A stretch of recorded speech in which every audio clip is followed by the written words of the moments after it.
How do my homies? DJ80 here, and today I'm going to be doing a review of the Equinox Gigabar Mk2 COB system. So it's an all-in-one lighting bar, and I want to see just how good it is. Here it is, freshly delivered from COB Bar Mk2. Let's open the box and see what we've got. In the box we get our foot pedal switch. We get these two brackets, I think are some sort of mounting brackets.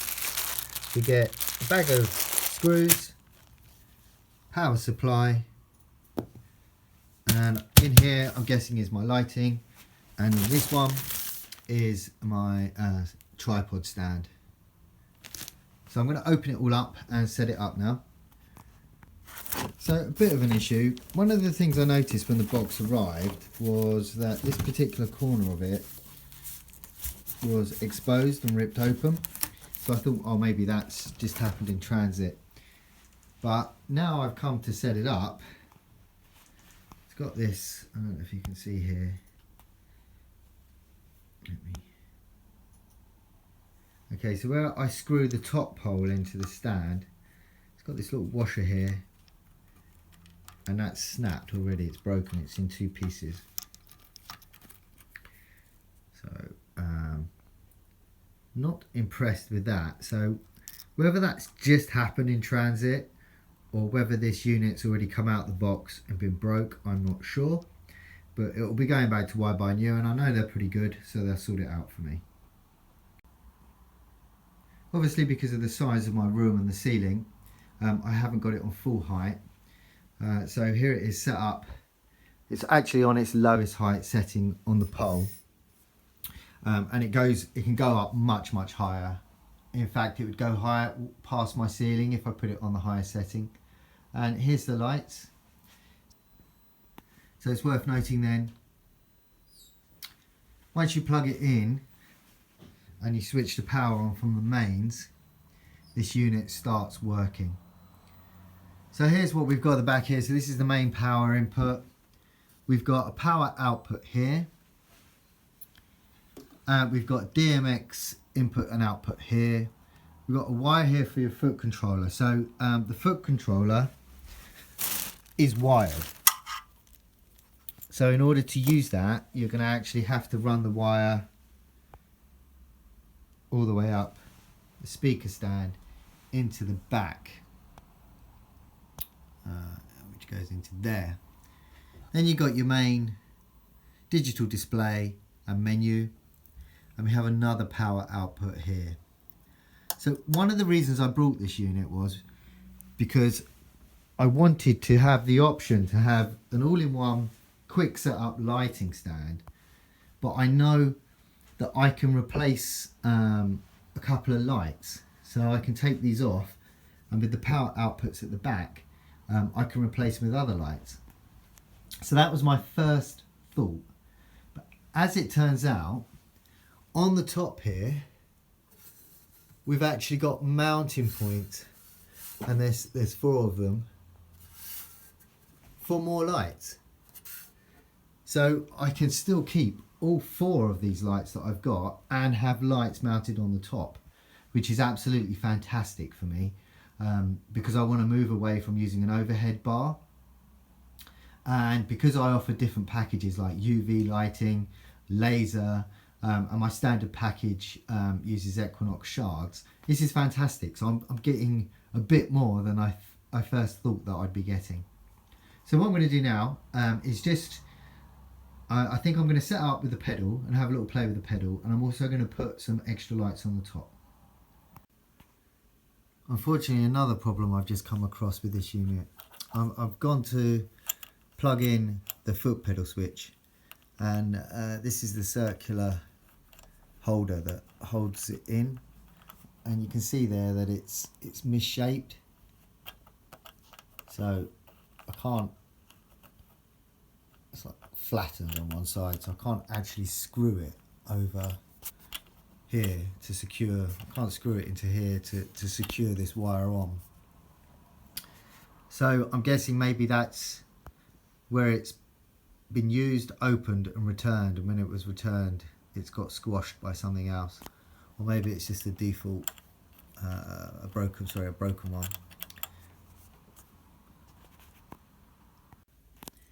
But we get nice solid instructions on how to use the foot controller. And I've got the foot controller here, and it comes with, I've just roughly measured it with a tape measure, it's about 9.5 to 10 meters long. And you can see I've still got loads of slack left in the foot controller wire. And the controller's got blackout mode and enter, and using those three foot pedals you can go through lots of different things. So I'm just going to have a little go with mode, enter, and so I can just click on mode again, that was quite a bright one, mode again. So these are all different modes, and then I've got a blackout which works really well. So I'm now going to try it and see how it works with 2 more lights plugged in. These mounting screws that come with the unit are good, they're solid, they work. They are fiddly, although I mounted these shards after I put this bar on the top. So perhaps if you're going to use it that way, put the extra lights on first and then put the bar on the pole. But I did find it fiddly lining them up. And another thing, I've searched thoroughly through the manual, and it doesn't say what the weight restriction is for that bar. So I don't know how many lights I can have on the top or how much weight I can have on top of it.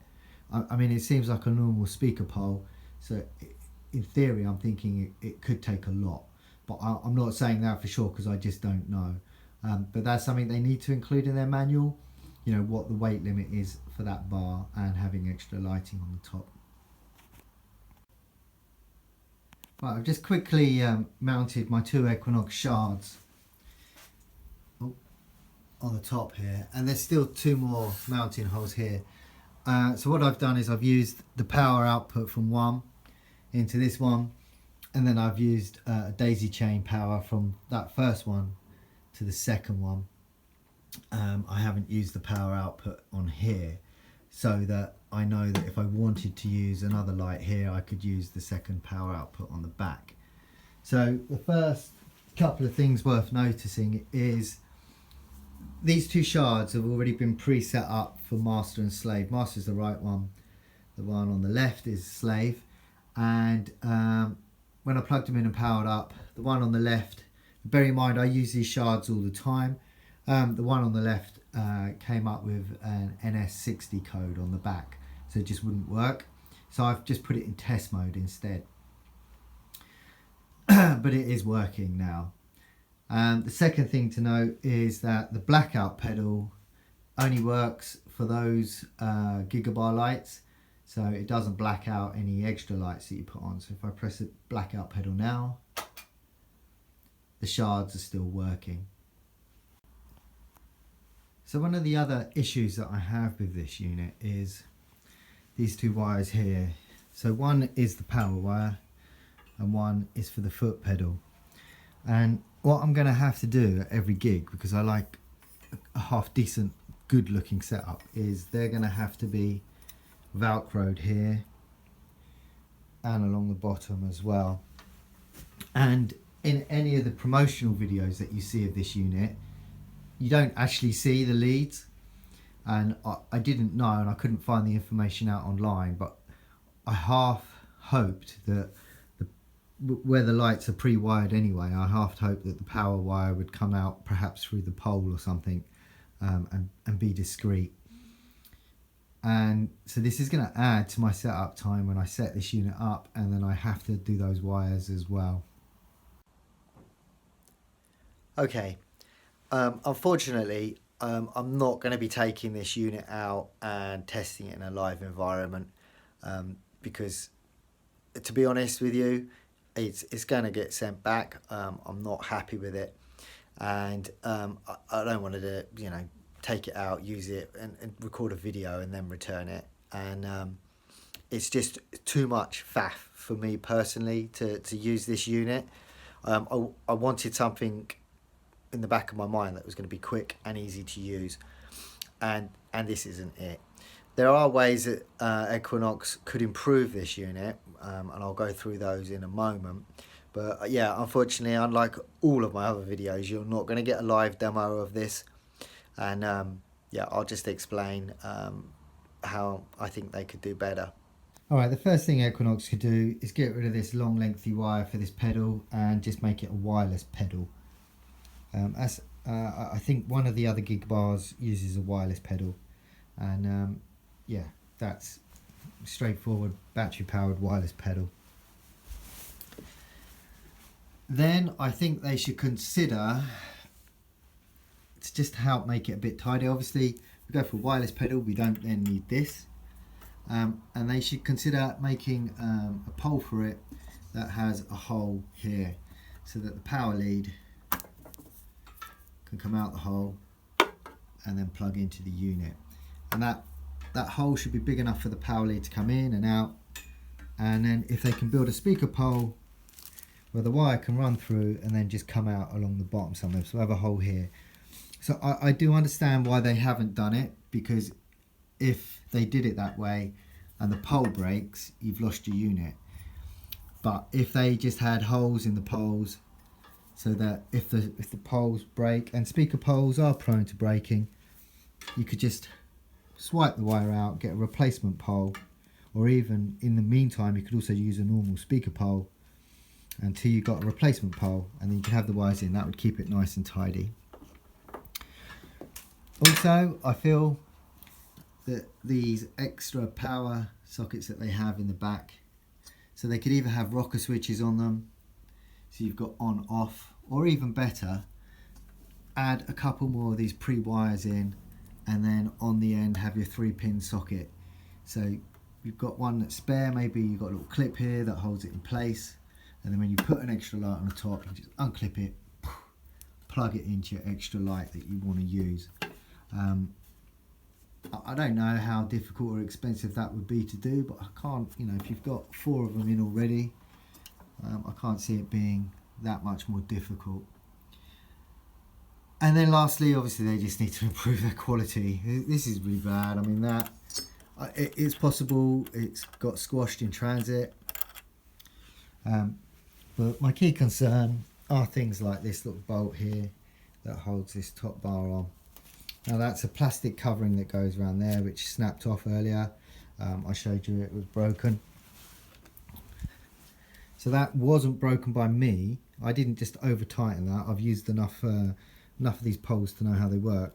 That was just sitting on there when it arrived, and I've just taken it off. I've just boxed everything up, and it's ready to go back to Wire by New.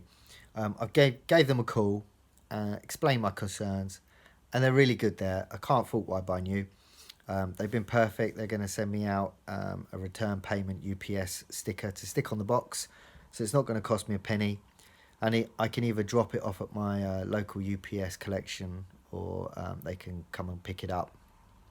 I asked them and said to them, you know, has it been bought and returned? And they said to me the unit actually only came in on the 5th of December, and it came direct from ProLite, and I ordered it on the 6th, and it arrived yesterday, the 9th.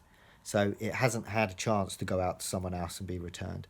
So unfortunately, this unit has come directly from ProLite Group, and yeah, that's. If you look at some of my other videos, I've got quite a lot of Equinox ProLite stuff. Most of it's been really good, but this was a big disappointment. And sadly, this is the first review I've ever done where I haven't even got to the point where I've taken a product out for a live demo. So, as I mentioned, it might be okay if you're a band and you know you're all about the singing and the song choice and the sound, and the lights are really just something extra. But if you're an established mobile DJ and you do take some kind of care over your appearance and the quality of what you're using, this isn't for you. If you're in your first year DJing, maybe, and you're on a tight budget and you need a kind of all, you know, everything in one, then maybe. But other than that, no. Steer clear is my advice. Thumbs down for the Equinox Gigabar Mk2. I've been DJ80, thanks for watching, and I'll see you next time.